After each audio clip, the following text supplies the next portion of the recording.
Un pensador mexicano muy importante del siglo XX, José Vasconcelos, escribió una vez que la conquista la hicieron los indígenas y la independencia la hicieron los españoles. Esa frase es claramente irónica, pero tiene mucho de verdadero, ¿no? Realmente, como hemos visto, el ejército que conquistó Mexico Tenochtitlan y que destruyó el poderío mexica fue un ejército mayoritariamente indígena. Cortés era un gran político, porque fue un hombre que supo identificar la posibilidad de las alianzas con los indígenas, que supo construir esas alianzas y que luego fue muy meticuloso en honrarlas y en mantenerlas a cualquier costo. No hay que olvidar que en estos primeros años no debe haber habido en México más de 1000 o 2000 o inclusive 5000 españoles cuando había pues quizá más de 10 millones de indígenas en el territorio. Era imposible que los españoles gobernaran directamente por la fuerza o por la política a los indígenas y sabían que los aliados eran fundamentales para ese gobierno.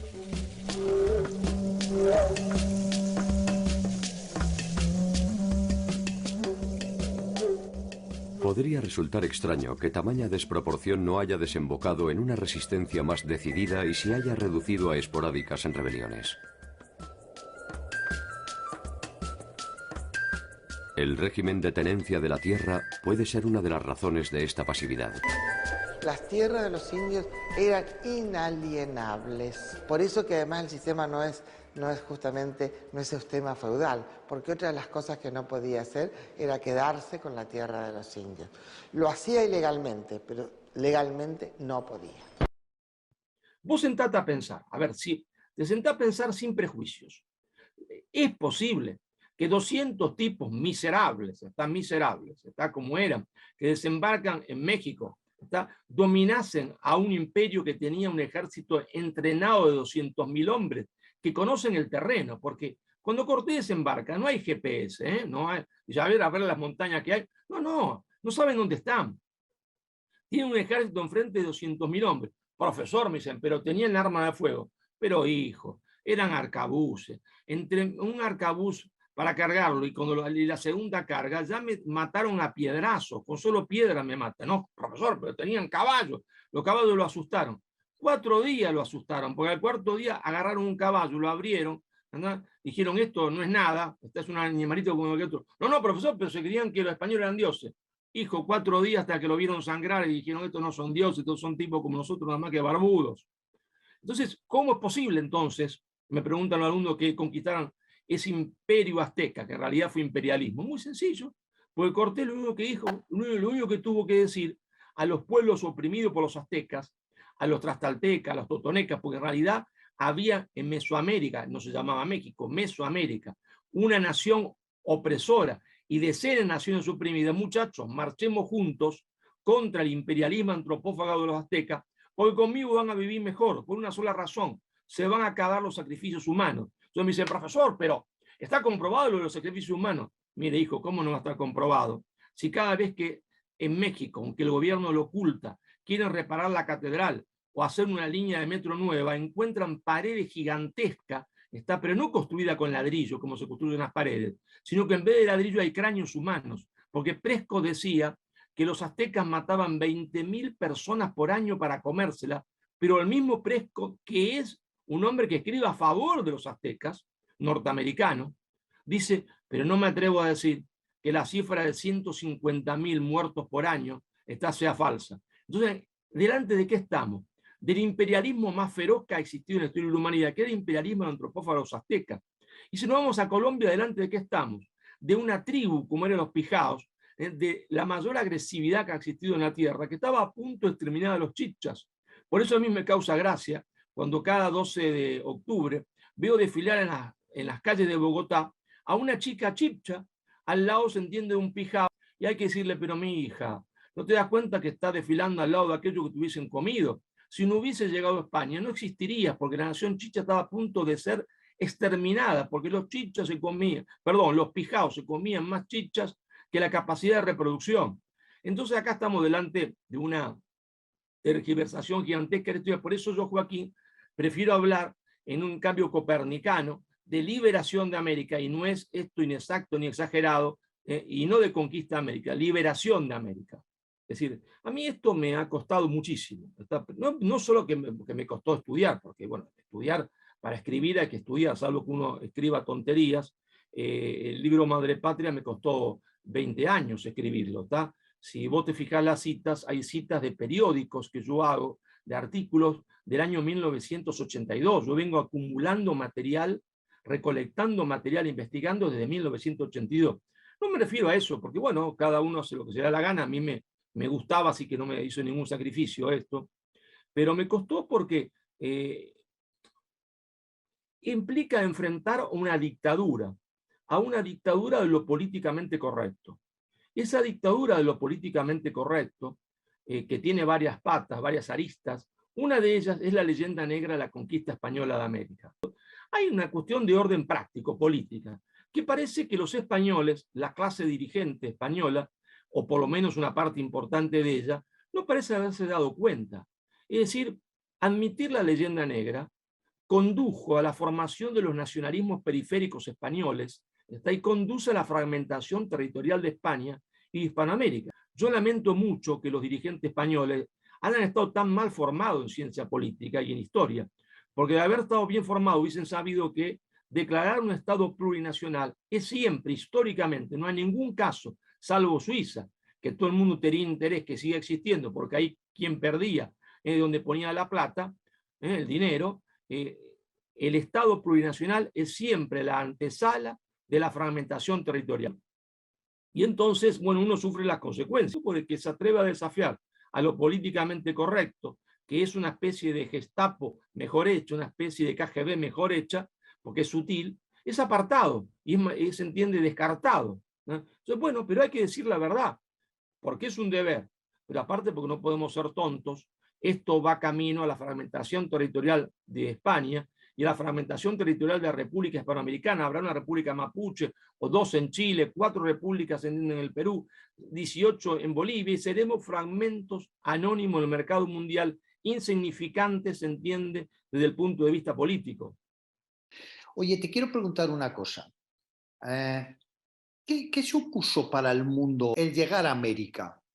¿Qué supuso eso para la sociedad de entonces, para el mundo? ¿Qué supuso eso hace 500 años?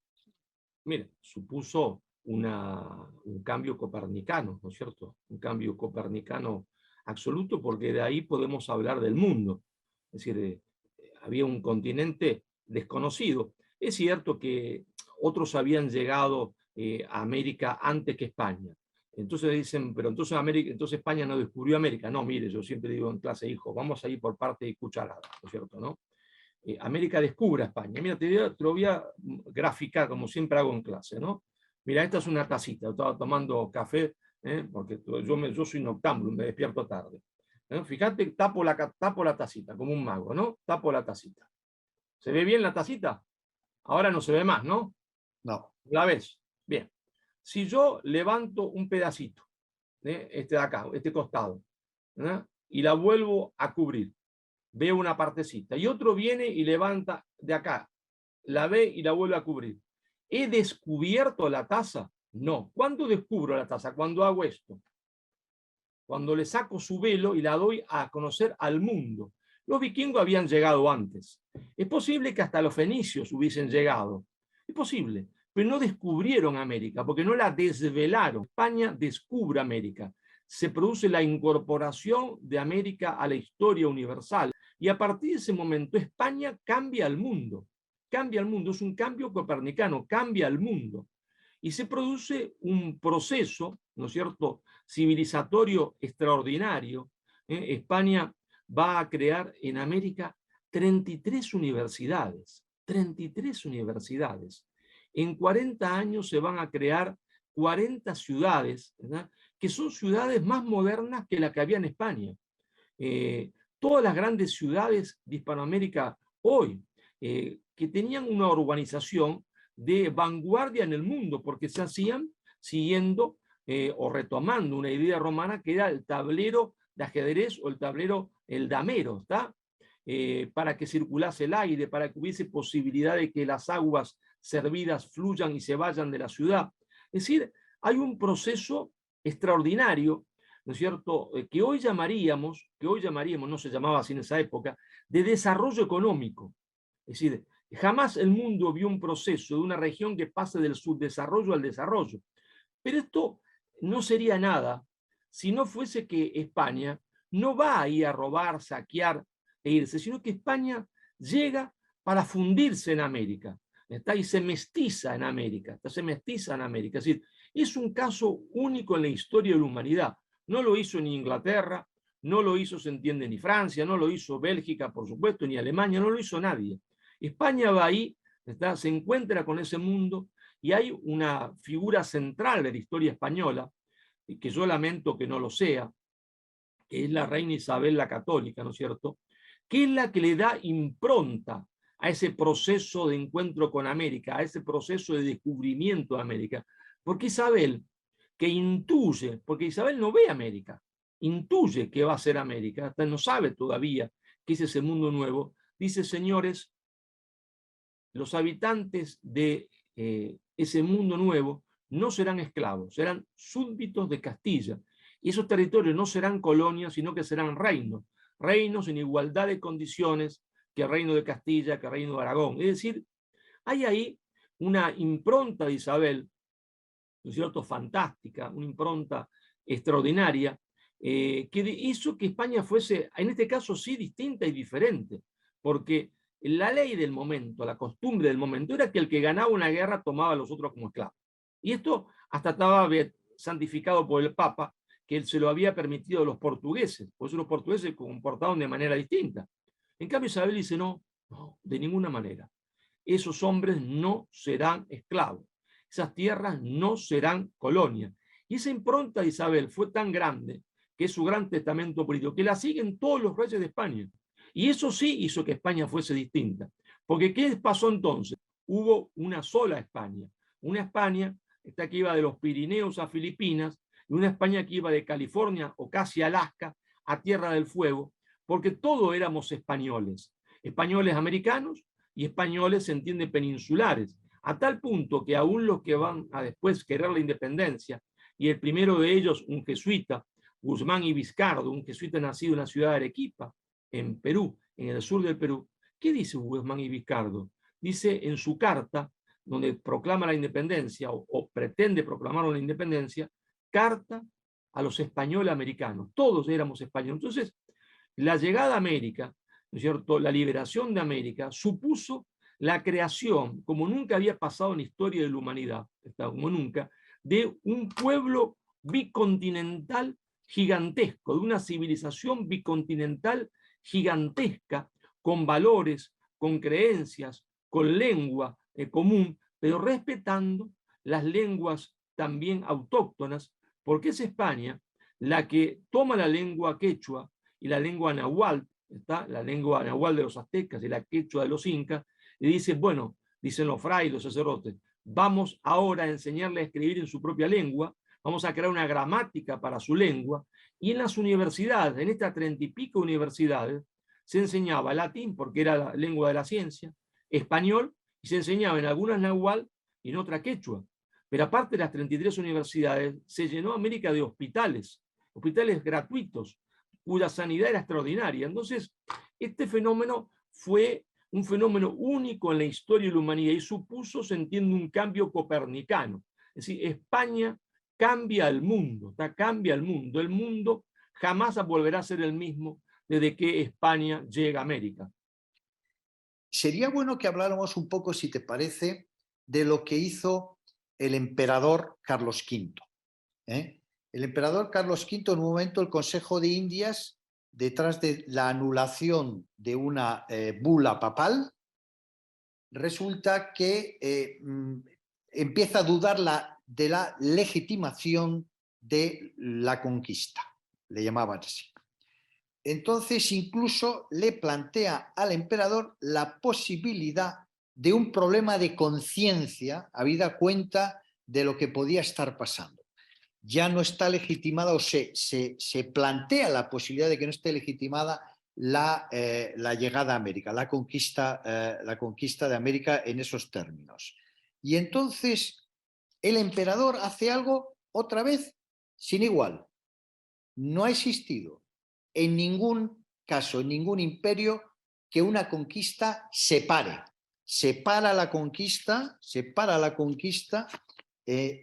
y se congrega en lo que se llamó luego la controversia de Valladolid, en la Junta de Valladolid, en el Colegio de San Gregorio de Valladolid, a las mentes, teólogos, filósofos, sabios más importantes de la época, alguno menos sabio, y yo sé que alguno no te gusta mucho, y de eso también vamos a hablar, para discutir realmente quién era ese otro que nos hemos encontrado.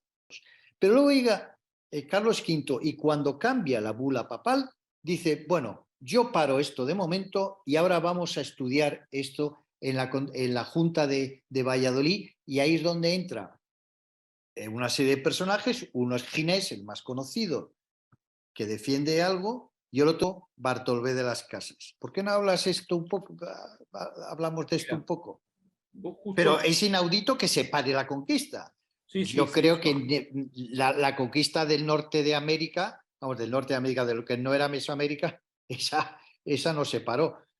Ahí, mira, eso también hablaremos. vos nombraste otro de los grandes personajes de la historia española, ¿no es cierto?, que es Carlos I de España o Carlos V de Alemania. Más conocido como Carlos V, en realidad deberíamos llamarlo Carlos I, ¿no? Pero bueno, la mayoría de las veces lo llamamos Carlos V. Porque era emperador, como Carlos V Era era emperador, emperador, pero, como Carlos I era rey. sí, es después emperador, pero primero es rey. Sí. Y bueno, hay que decir, ¿no es cierto?, a empezar todo por el principio. Carlos no era español. Carlos, entiende, había nacido fuera de España, ¿no es cierto? No hablaba ni siquiera español, y Carlos había sido educado en los principios de la caballería. Carlos era un caballero, sí, pero un caballero en el sentido medieval, es decir, un joven educado para defender el bien, defender el bien, para buscar la belleza, y siempre estar del lado de la verdad y de los más débiles. Era un caballero. Y él conocía a otros caballeros, claro, porque había caballeros en toda Europa, ¿está? Y él conocía a otros nobles como él que eran caballeros. Pero cuando Carlos llega a España, él se cae de traste. Se cae de traste porque encuentra que eso que él era, lo era todo el pueblo español. El pueblo español era un pueblo de caballeros. Lo que en Europa era la excepción, en España era la regla. Si desde, se entiende, un herrero hasta un noble, desde un campesino a un burgués, todos eran caballeros en este sentido. Todos estaban dispuestos a dar la vida por un ideal, la vida por los principios, y estaban dispuestos a defender el bien, la verdad y la belleza. Y ahí Carlos queda asombrado, ¿está? Él se enamora de España, él se hace español. Hay una anécdota, una leyenda que no es cierta, pero si no es cierta, como dicen los españoles, los italianos, si no nevero ven trovata, ¿está? Si no nevero ven trovata, cuando dicen, emperador, ¿usted qué lengua habla? Bueno, dice, yo hablo muchas lenguas, dice. Bueno, pero ¿qué habla? Y depende, dice, dice, cuando quiero hacer comercio hablo en inglés. Y después, bueno, dice, cuando quiero hacer poesía hablo en italiano. Y cuando quiero hacer tal cosa en francés. Bueno, emperador, ¿usted cuándo habla español? No, español hablo cuando hablo con Dios. Es decir, él asume, se entiende, el español, es decir, la españolidad, que se hace, se entiende, un español, pero un español universal, ¿está? ¿Y a qué es equivalente? ¿Cierto? Y esto es muy importante de marcarlo porque no se entiende nunca. ¿A qué es equivalente? Se entiende Carlos V. ¿Está? Carlos V es equivalente históricamente a ese gran rey francés, Franco, que fue Carlomagno. ¿Está? Carlomagno, se entiende, y los francos, que después va a ser lo que llamamos Francia, ¿está? Donde no hay nadie que tenga, se entiende, ni en la izquierda ni en la derecha, vergüenza de usar una bandera francesa, porque cuando yo estaba con Alain Rouquier, hombres de izquierda, cuando se ponía el himno francés, Rouquier se paraba como un resorte, se ponía de pie como un resorte duro y se ponía la mano en el corazón y sacaba la bandera francesa, siendo un hombre de izquierda, porque allá a la izquierda y la derecha todos llevan la bandera francesa. y todos se ponen la mano en el corazón cuando se canta el himno y se ponen de pie como un resorte. Este hombre, ¿no es cierto?, genial en la historia de la humanidad, en el que fue Carlomagno, va a crear lo que hoy nosotros llamamos Occidente. Lo crea Carlomagno. Es decir, sin Carlomagno nuestra historia sería distinta. Es Carlomagno, ¿no es cierto?, el que crea el Occidente, ¿no es cierto?, con los francos, al asumir, ¿no es cierto?, la herencia cristiana, la herencia griega y la herencia, se entiende, romana, las tres colinas. Al asumir las tres colinas, ¿se entiende, no? Y hacer la cristianización de lo que era Germania, es decir, de los pueblos bárbaros germanos, lo que hoy es Alemania. Es decir, Carlomagno crea la cristiandad europea. Y es un hecho que cambia la historia, ¿está? Cambia la historia, porque ahí nace Europa. Pero, se entiende, equivalente a Carlos el Magno, ¿no es cierto?, es nuestro Carlos V. ¿Por qué? Porque él va a crear, ¿no es cierto?, la cristiandad, está la cristiandad americana, la cristiandad americana. Es decir, si con Carlos Magno nace el occidente, se entiende, y nace el occidente europeo, con nuestro Carlos V, esa cristiandad se convierte en una cristiandad americana y nace, se entiende, el extremo occidente, decía Alain Rouquier, que era un hombre de izquierda, nace el extremo occidente. ¿Está? Y entonces esto es un hecho fabuloso, se entiende, fabuloso en la historia de la humanidad. Y esto, ¿no es cierto?, lo hace este hombre, rey de España, que se encuentra con un pueblo de caballeros que entendía perfectamente el testamento de Isabel. ¿Y por qué lo entendía? Porque este pueblo había luchado 700 años por su libertad. 700 años había luchado por su libertad. Y entonces cuando uno lucha por su libertad en una guerra, donde todos pueden ser muertos en un minuto, el caballero es igual al peón, el herrero igual al burgués, porque todos están en la misma ciudad, en el mismo frente de batalla. Si todos no se protegen y si todos no se quieren, los matan a todos. Eso creó una hermandad, creó una comunidad de principios y creó un ideal. Y un ideal que en ese momento es un ideal cristiano. Y entonces hay una conciencia de la justicia y la libertad, porque en nuestro occidente, que después se va a romper con la reforma protestante, nuestro occidente, a diferencia del otro occidente, es el occidente que se va a crear con la reforma, es un occidente que ama al mismo tiempo la justicia y la libertad y la justicia. El otro ama la libertad, pero no entiende la justicia. Y nosotros entendemos al mismo tiempo la lucha por la justicia y la lucha por la libertad. Amamos la libertad y la justicia. Y entonces, cuando Carlos V se encuentra con América, dice, bueno, señores, acá hay un problema de conciencia. ¿Tenemos derecho a estar en ese mundo nuevo o no? Y para él, pero no para él, para todo el pueblo español era un problema de conciencia, porque eran verdaderos hombres de conciencia. Esto es así. Porque habían sido formados 700 años en esta lucha por la libertad. Entonces, un pueblo que ha luchado por la libertad no quiere esclavizar a otro pueblo. Y entonces, ese pueblo que no quiere esclavizar a otro pueblo se plantea, ¿tenemos derecho o no? Paren todo, dice, paren todo, que esto tenemos que resolverlo, porque nosotros no queremos irnos al infierno. Él no quería ser infierno, y ningún español quería ser infierno, porque ellos creían esto. Y entonces ahí se discute, se analiza la situación. Hay algunos fascinerosos en esa discusión, mentirosos, se entiende, hipócritas, disfrazados de sacerdotes, pero prima la cordura. Dice, señores, lo que hay ahí es un infierno. ¿Y qué hacemos delante de ese infierno? Había dos posibilidades. La posibilidad que va a tomar el otro mundo, el mundo anglosajón, el otro occidente. El occidente partido por la mitad por la reforma. ¿Qué dice ese otro occidente?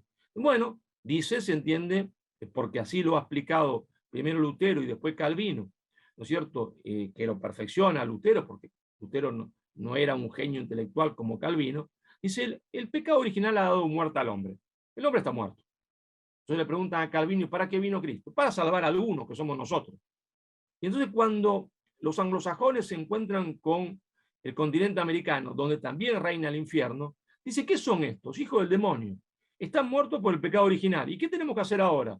Si están muertos por el pecado original espiritualmente, matarlos físicamente, porque muertos ya están muertos. Como están muertos espiritualmente, no hay ningún problema en matarlos físicamente. Por eso el mejor indio es el indio muerto, dicen ellos.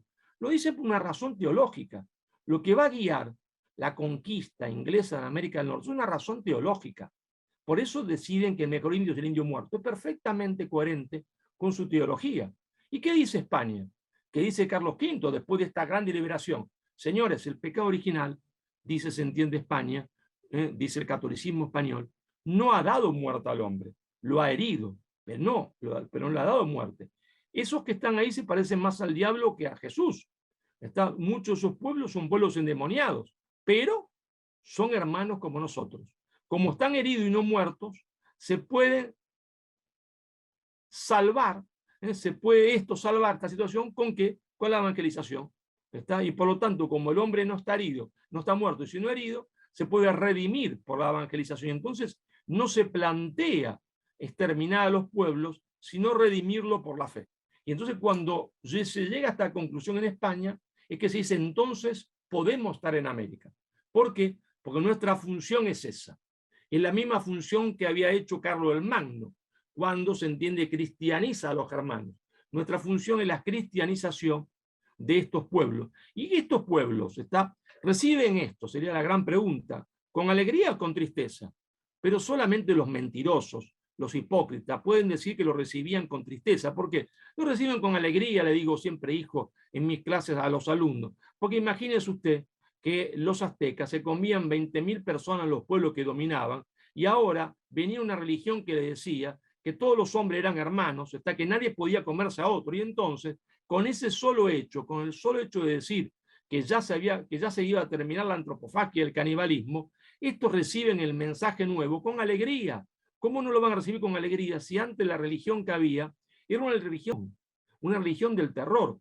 Y mirá, hasta se podría comprobar que es una religión del terror, la religión que tenían los aztecas, la religión que tenían los incas, solamente analizando la artística, está analizando, se entiende, las pequeñas estatuas, los dibujos de los aztecas, donde toda su cosmovisión plasmada, se entiende, en la pintura y en la escultura, es una cosmovisión y es la expresión del terror. Es decir, son carabelas, son caras, se entiende, que expresan terror. ¿Por qué? Porque ellos querían sembrar con estas imágenes el terror en los pueblos que oprimían, para que estos pueblos no se rebelaran. ¿No? Y todo esto cambia. Después de esto, no va a haber en México una estética del terror, va a haber una estética de la alegría. Porque los pueblos están alegres de haberse liberado de esa pesadilla que era, se entiende, esa religión que le exigía al hombre matar en un templo 20.000 personas por año, llevarlos a la cumbre de estas pirámides, y ahora a la gente le muestran estas pirámides como si fuesen algo bonito, pero me digo, no sean tan mentirosos. Mostrar las pirámides como algo bonito sería como mostrar, se entiende, los hornos en los cuales los nazis quemaban gente como algo bonito, porque en esas pirámides cada minuto se sacrificaba una persona para arrancarle el corazón, para partir sus cuerpos en pedazos y venderlos después como si fuesen pollos o cerdos. Esas pirámides eran pirámides macabras, no son expresión de una civilización del amor, sino que son expresión de una civilización del terror y del odio. Entonces, cuando Carlos V resuelve la cuestión y dice, señores, esta es nuestra función en la historia, esta es nuestra misión en la historia, porque para España, América no fue una empresa, América fue una misión de llevar a esas tierras el evangelio. América nunca consideró, ni ningún rey español jamás la consideró así, que América fuese un botín, jamás. Si fuese un botín, no hubiesen nunca creado ciudades en el interior del continente, porque cuando uno considera un lugar un botín, lo que hace es crear ciudades en la costa para escaparse lo antes posible cuando se rebelen. Si fuese un botín, no crea 33 universidades, no crea hospitales, y no les dice en esas universidades, como teoría política, pedida que sea explicada así por el mismo rey de España, que el poder viene de Dios, pero Dios no le da el poder al rey. El poder no es mío, el poder es del pueblo. El pueblo me lo da a mí para que yo gobierne como un padre. Y si no gobierno como un padre, ¿qué pasa? El pueblo tiene derecho a sacarme. Eso se enseñaba en América. Y Maquiavelo diría, pero España estaba loca. ¿Cómo voy a enseñar eso a los que eran colonos? Y que no eran colonos, eran súbditos, sin igualdad de condiciones. Y se le enseñaba que el rey era rey siempre y cuando se comportase con un padre. Y si no, lo podían echar. América fue un reino en igualdad de condiciones que los otros reinos de España. Oye, sobre esta controversia de Valladolid, ¿no? que que has hablado y cómo unos y otros toman posición. Hay un personaje que, simplificando mucho, ¿no? Que está Ginés de Sepúlveda, que debe ser el malo, y entonces está la figura de Bartolomé de las Casas, que pasa a la historia como el que, pero humanos en cualquier caso, ¿no?